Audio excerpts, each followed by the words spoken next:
Hello, everyone, and yes, welcome to the DY Developing Young Athletes Network that we call Network Nation, and welcome to this Monday's episode. Now, everyone knows I'm excited every weekend. Plus, we're coming up on episode 200. Can you believe it? We're up on episode 200. But this episode, I really want everyone to listen to because it's really important. I always talk about certain things that are important for athlete development, but that's it today, and our guest is going to talk about that. Our guest today has experience in being an athlete and knowing what it takes to fuel an athlete. Growing up, she was a competitive swimmer, and then in her teenage years, she transitioned into triathletes and bike racing. Being a competitor, she wanted to give herself the edge in competition, and nutrition is one of the areas that she focused on to give her that cut advantage. She realized that she loved learning about nutrition and has since dedicated her life in collegiate and professional sports nutrition programs. Our guest has spent time at the University of Kansas, University of Illinois, and University of Notre Dame athletic departments, working to support the large athletic departments with their nutritional needs and managing a team fueling during competition. In 2016, she joined St. Vincent Sports Performance and managed the fueling needs of the Indianapolis Fever and Indycar driver and pit crew athletes. She also runs online sports nutrition courses. Currently, she is an instructor for the Concordia University-Chicago Exercise and Sports Leadership Program. Let's give a warm Network Nation welcome to our guest today, Anna Turner. Welcome to the show today, Anna. Thank you. It's so awesome to be here. I'm so excited. And we were just talking beforehand. We have something coming out. I call myself a cyclist now, everyone. I tell everybody, get out of your comfort zone. Everyone knows I don't run anymore. I love it. Tomorrow I'm getting in those mileage, and I'm telling you, I was exhausted yesterday. It's different than sprinting. It is different. But we're going to get into something real important today, and that's nutrition, everyone. And I want you to go back with you. Swimming, triathlete, you were in high school, that edge. What led you down that path of passion as far as going into being a triathlete? Absolutely. Swimming, I was a competitive swimmer, and my aunt actually signed us up for a triathlon where we would do it as a relay. Okay. And so I swam, my aunt biked, and my sister ran. And I swam it, and I ended up like first out of the water out of like 1,000 women. Wow. And I was like 10 and maybe 12. And I looked at my mom and I was like, I could totally go do the rest of this. Like, I just need a bike and let me go run. So that was just really exciting for me. And so that brought me into triathlons, and triathlons brought me into cycling. And I just have developed even a bigger passion for those two sports than I did swimming. And I really remember being that high school athlete trying to figure out what I wanted to do with my life. And I knew I wanted to be in health and fitness somehow, but I didn't know what that looked like. I didn't know what being a physical therapist was like, so anyway, I realized one day that when I would receive like the triathlete magazine or the cycling magazine to my home, the first section I would go look at is the nutrition section. And that was the section I was so focused on and wanted to read about. And so it just made so much sense to me that if I like reading about that, maybe I should study it. Yeah. And so that was kind of born future Anna. And the rest is history from there, right? And absolutely. This is the key here, because we're going to dig into this, everyone, as far as you mentioned, it gave you the edge looking at nutrition. Mm-hmm. And you found this as a career. And this is why I reiterate this all the time, everyone, is finding. I've had athletes say, well, I played sports, let's face it, less than a small percentage. I'm not knocking it or being negative, but all of us are not going to go pro or to the Olympics or even collegiately. But finding something you love to do, and you're living your dream right now, I'm assuming, looking at your resume and what you're doing. Along the way, any mentors? Oh, absolutely.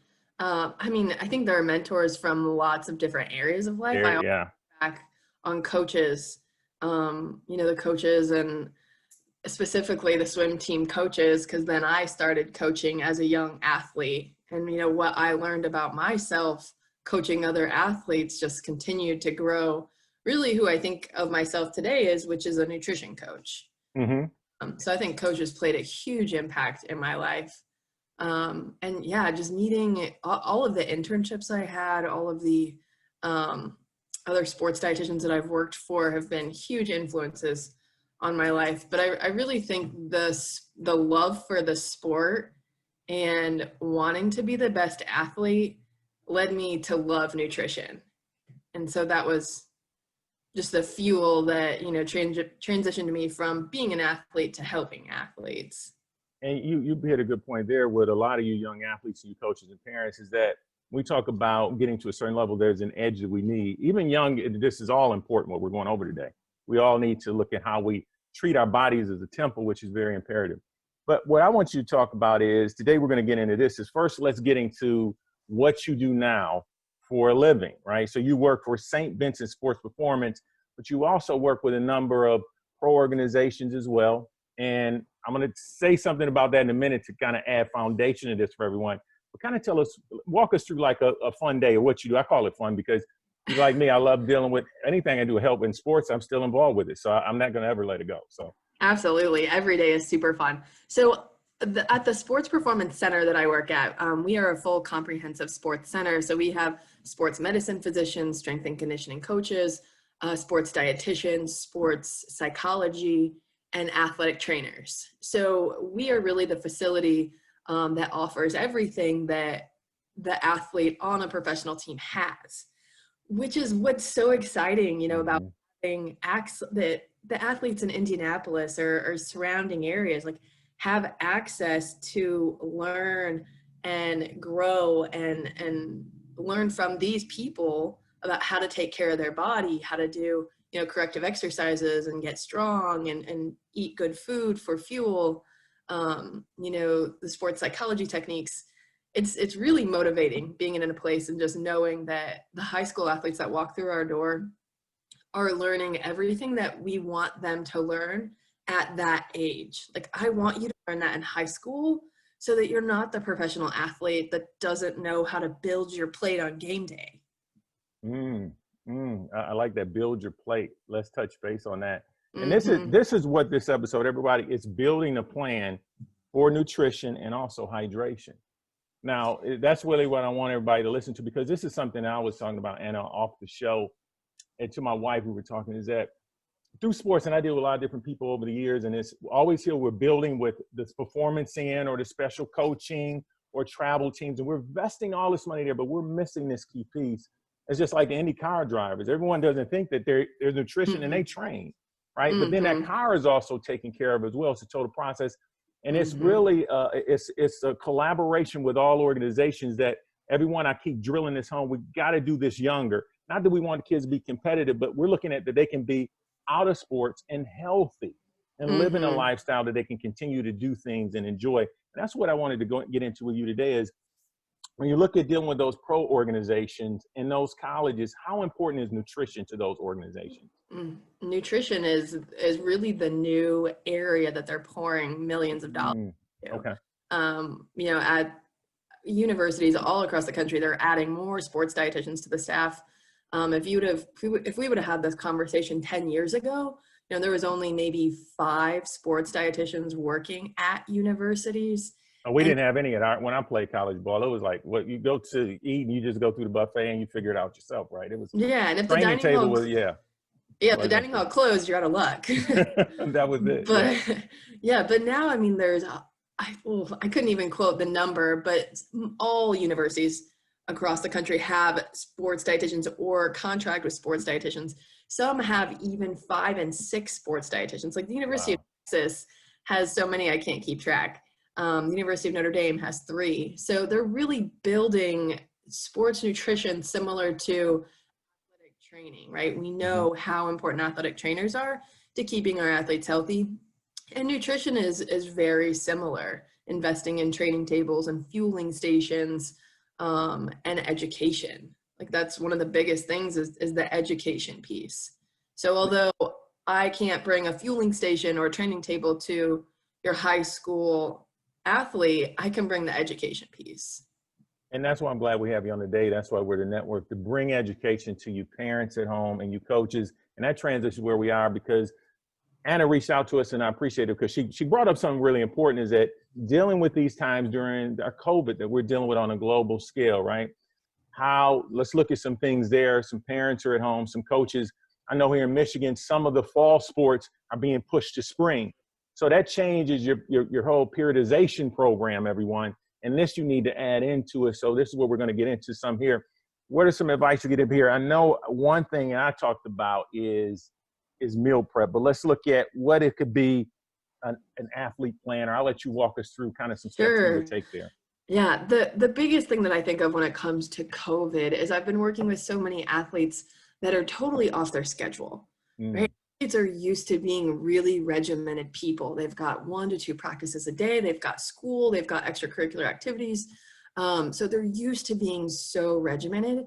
And I mean, I worked with an athlete the other day that wasn't going to bed until 3 a.m. Wow. And, was wondering why he wasn't hungry for breakfast.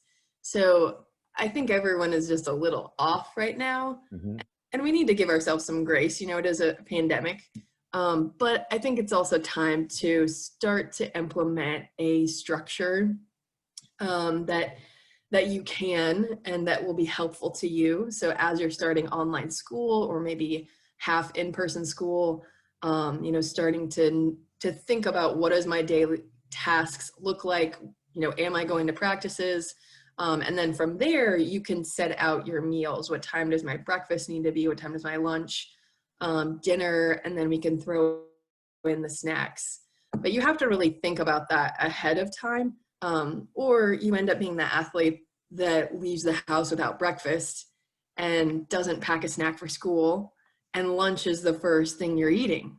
And at that time, we're just way behind.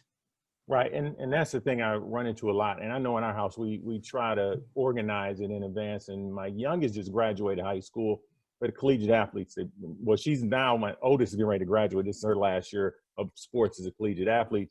But the thing is that it's planning in advance. And what are some tips you can get there? I saw where you had mentioned too about some foods that are friendly for longer shelf life. That is important, because I didn't even think of that, is that a lot of us want to avoid where we can, keeping some of the social distancing, going into grocery stores, some ideas you can give them there too, because I saw some you're talking about, and we've done this with frozen fruit, which is a great one there. You don't think about that, and some things that you can give some tips on there that they could look at as far as meal prep is concerned. Absolutely. So I think there's really 2 different ways you can go there. One is just having those shelf stable, like you said, trying to go to the grocery store as much as you can. So buying your good canned vegetables, canned corn and black beans are always in my pantry. Canned green beans are always in my pantry. So canned vegetables and fruits historically have gotten a bad rep. And if we think of, what we always do say fresh is best, but any fruit or vegetable is better than no fruits or vegetables. So if we can buy the fruit or vegetable that is inexpensive, has a long shelf life, and allows us to not be in the grocery store daily, then that is the healthiest vegetable or fruit for us right now. Frozen, like you mentioned, I love frozen fruit. I love frozen fruits and vegetables for multiple reasons. One, because it is frozen at the peak of freshness. So it really is very comparable to fresh. But 2, it's frozen and it's a very long shelf life. So it's ready to go whenever you are. So I always recommend, for even pre-pandemic, for the super busy families and athletes that are gone every weekend, get home Sunday night and you're like, oh man, we have nothing, right? That's when you open up the pantry and you open up the freezer and you pull out your frozen vegetables, your frozen carbohydrates, and you've got stuff ready to go pretty quickly. And what about, especially during this time, this is what I see as transition to fall. It's getting colder outside. More people will be inside. I think an area that is missed with not just athletes, a lot of us, is how important food is and how our immune systems it can build. Any advice you could give there? Because as we know, I know a lot of, all you young athletes, don't take this wrong if you do, but so many of you don't even eat breakfast. You don't break the fast. And so you're already compromising your immune system because your body is under so much stress. Is there any kind of food tips you could give them there? That, because I always hear about vitamin C is a good source. In the wintertime, we're lacking vitamin D for what nutrients it serves. And a vitamin mineral too is if they're on the go, I always hear about the drinks and supplements in the morning. But what else could you advise them to do there as well? Sure. No, 100%. I completely agree with you that by not eating breakfast, we're putting more stress on our body. And going into cold and flu season, that puts you at risk. So I think above all else, I want them to think about building that schedule, right? If you get good habits instilled, then you can add in those higher nutrient foods more easily. So you could build a really quick smoothie with tons of spinach and frozen fruit to help keep your immune system up. There's a lot of things, but it really takes the schedule and the planning. Mm-hmm. It is not that intense either. I know it sounds like I'm a teacher here saying I need you to plan and then prepare and pack your snacks, but it can be done so simply. Now, So well, give us an idea of that too, like a simple sure. plan. Because some parents are saying, okay, but where do I start? Because we talk about that a lot on the show is an importance to plan our lives, plan the Mm-hmm. day. But if I'm walking through it and I'm trying to help and I have a junior high athlete and I'm sporadic now, I'm traveling a lot. They're still trying to do these virtual Zoom trainings and we still have some training over the summer, but we're getting into the fall. What do I do? Where do I start? Sure. So there's two breakfast plans that I can think of that are so easy and you Okay. can pack them the night before. So that's always my recommendation is be the athlete that gets your book bag packed, your sport bag, and your breakfast packed the night before. Mm-hmm. I don't want to compromise your sleep. I'm a sports dietitian, but I am extremely promoting sleep. Sleep is so important for recovery. So I would never say get up earlier. I just want you to go to bed more organized. Mm. Two foods that you could pack the night before. One is overnight oats. So I use frozen fruit. So for example, frozen blueberries. And then I use my whole oats. And then you can either use Greek yogurt or you could use a milk. You mentioned fall and immune systems. For my son who goes to daycare, and obviously there's a lot of germs there, I use kefir, which is a probiotic yogurt drink, to mix into his overnight oats. So he's getting a little bit of extra gut health to help with his immune system. So you stir that all together, you put it in a to-go plastic container, put a plastic spoon on top of it, and the next morning you literally just have to grab that out of the fridge and walk out the door. It's Wow. just grab and go breakfast. And they are organized. Exactly. The other option could just be a simple yogurt parfait. Mm. So doing frozen fruit on the bottom, you can use fresh. I just say frozen because I know it will always be there for you. It's always there. So I would do like frozen fruit on the bottom, put my Greek yogurt on top, and then I put my granola like in a little plastic bag with my plastic spoon. And then the next day I would pour it all together and mix it up. And that way they don't have to think about that in the morning.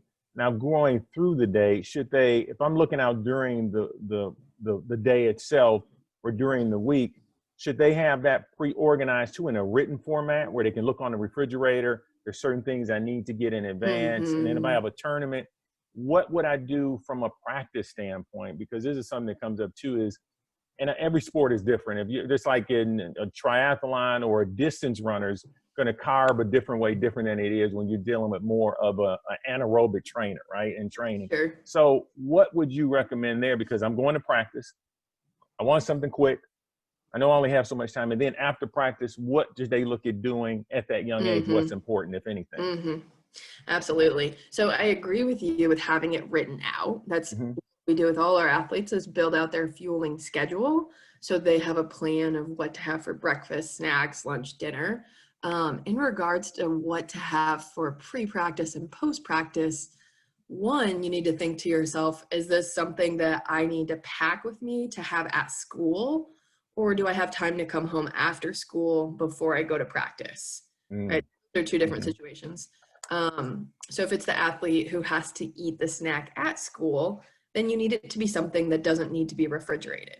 So that could be a peanut butter and jelly sandwich. It could be a Cliff Bar. It could be pretzels and hummus. The list is endless. The important thing you're looking for there is an easy to digest carbohydrate. Now, how early before practicing should they do that? Because there's a recommended percentage in grams per kilogram of body weight, right? An hour out or 2 hour. Usually that, class out, you got about an hour roughly. Yeah, it's definitely within the hour. Okay. So, I mean, if you're eating lunch at noon and you've got practice at, let's say, 4 o'clock, Mm-hmm. there's really 2 snacks within that time frame. So the general rule of thumb is that we want to be snacking every 3 to 4 hours. So for a high school athlete, you're looking at about a 2 to 2:30 snack, and then a smaller pre-practice snack, likely 3:30. Okay. So that could be, maybe pretzels and hummus at 2, and then maybe some dried fruit, like something a little bit smaller at like 3:30. Okay.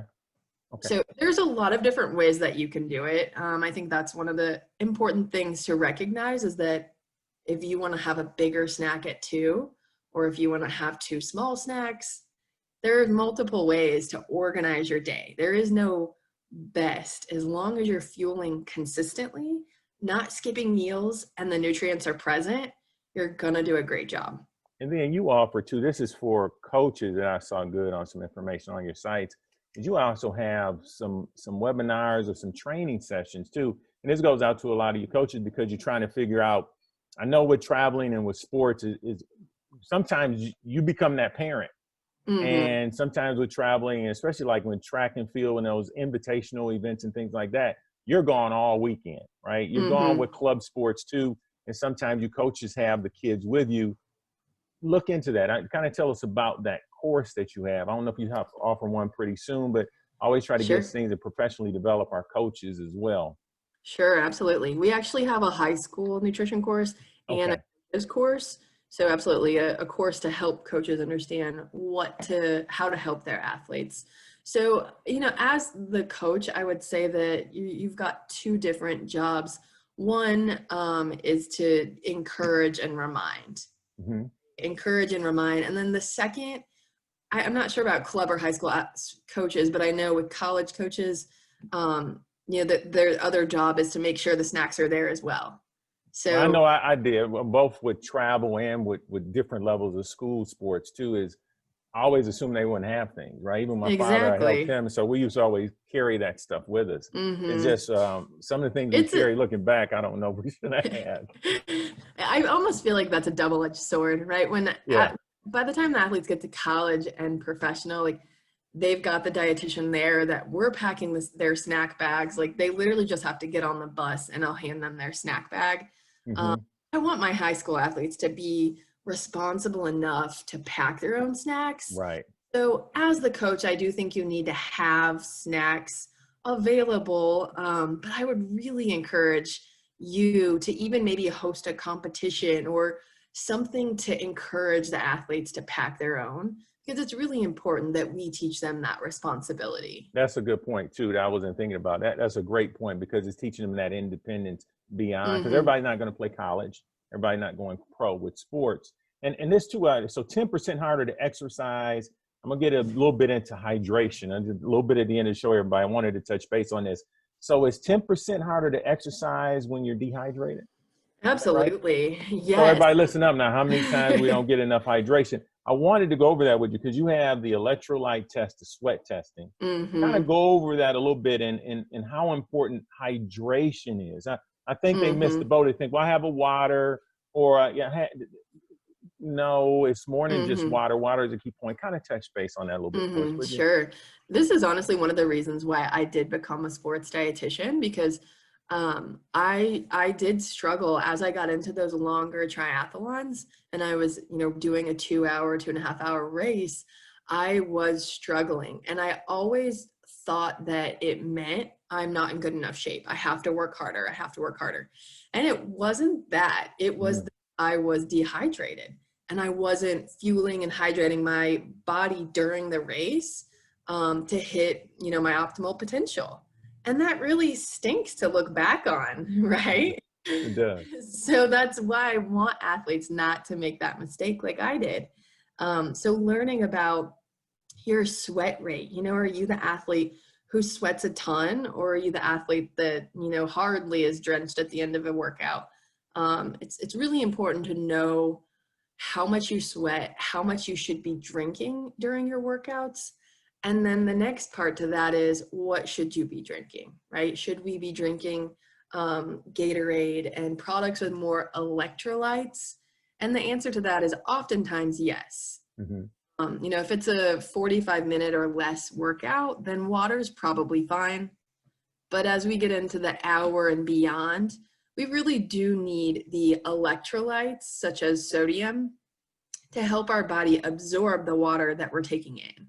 Well, and see, that's what I want to touch base on, because I know growing up, it was like you on the bus, we're coming back, especially during football, and a lot of us cramp up, right? Like, well, you get some potassium in them. And it was more to it than that. On that, there is when we start talking about electrolytes, the importance of sodium. And also, I see we're put salt on our food. And then I saw you had you make your own sports drink. I like that. I want you to tell them I call that the secret sauce, everyone. You can make your own. And Gatorade is one of the top ones. Let me get that first, right? Is that one of the better ones with the sodium content out? They need to look at that. Yeah. But tell them about the drink too, though, because I think that I'm going to try that when I train tomorrow, actually. Yeah. Well, yes, you can totally make your own sports drink. So there are 3 parts to a sports drink. One part is water. The other part is carbohydrates. So that's where I chose to use pomegranate juice. The third part is your electrolytes, which largely are comprised of sodium, chloride, magnesium, calcium, and potassium. So in order to make your own, I used water, pomegranate juice, and then I put in 1/4 of a teaspoon of table salt. So table salt is sodium chloride. So it's definitely getting 2 of your electrolytes replaced. And sodium is the one that you lose in the greatest quantity and the one that you really do need to replace most diligently. So that's really the number that I look at when looking, on the back of a product such as like Pedialyte. How much sodium does it have? So for example, I get the question a lot, should I use coconut water instead of Gatorade? Fancy marketing sells us everything, right? So my answer to that is I do like coconut water. Let's think about what it is. It's water. Number 2, it is a carbohydrate. And then number 3, it has potassium, yes, but it doesn't have enough sodium. So that's where I would just tell the athlete, if you want to drink coconut water, great. I just need you to add 1/4 teaspoon of salt to it. So your sodium, and then it becomes a more well-rounded product.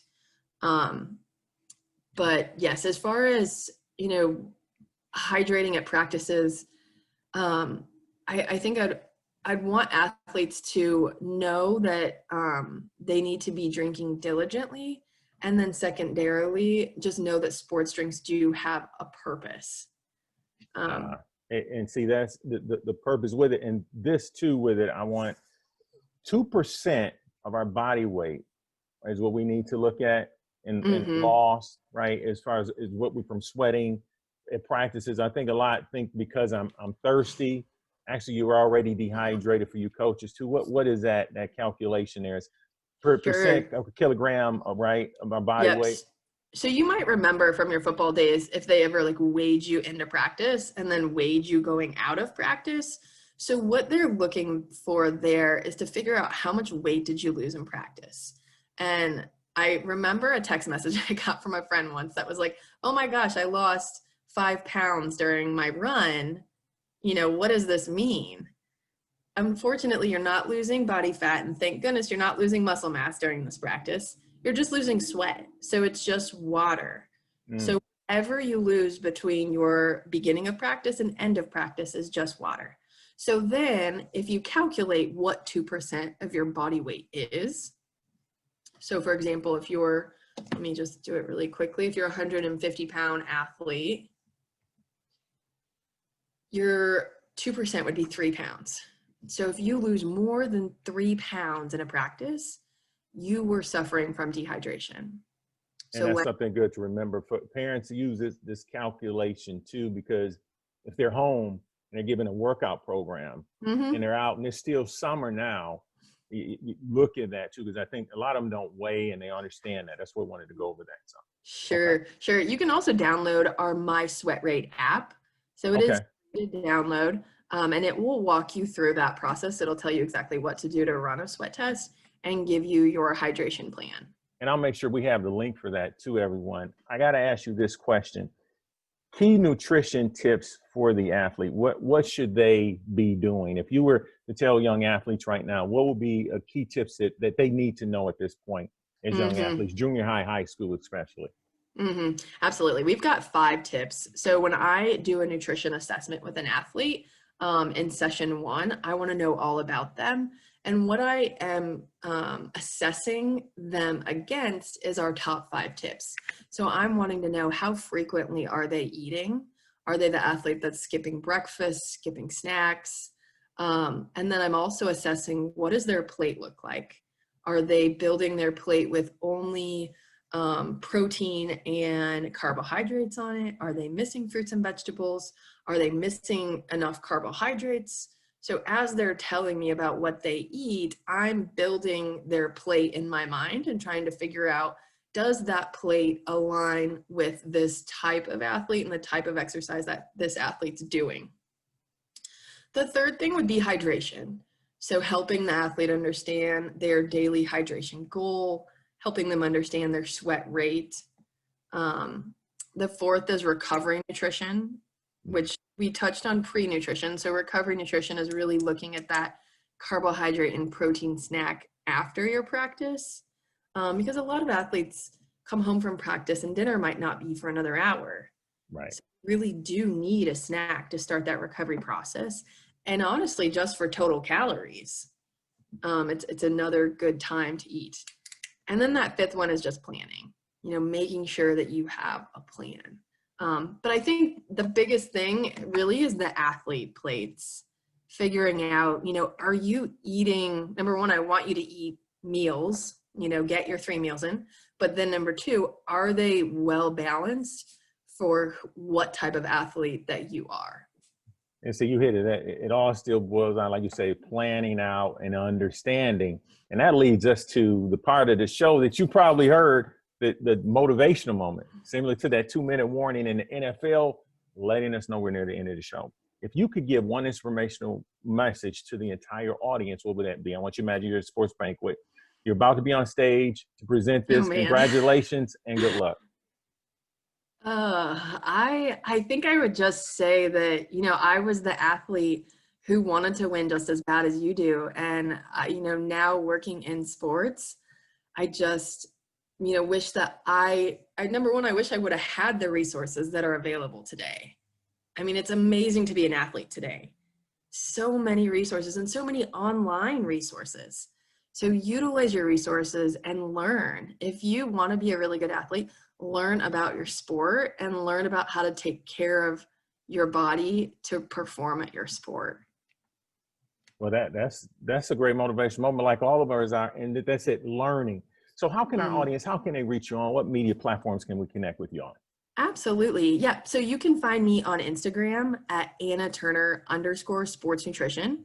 And then I have a link in my bio on Instagram that will take you to all of the different options that we have. And then, if you ever have questions, just send me a direct message and I respond very quickly and I'm happy to help. We do offer virtual nutrition coaching sessions. So that's always an opportunity, no matter where you are.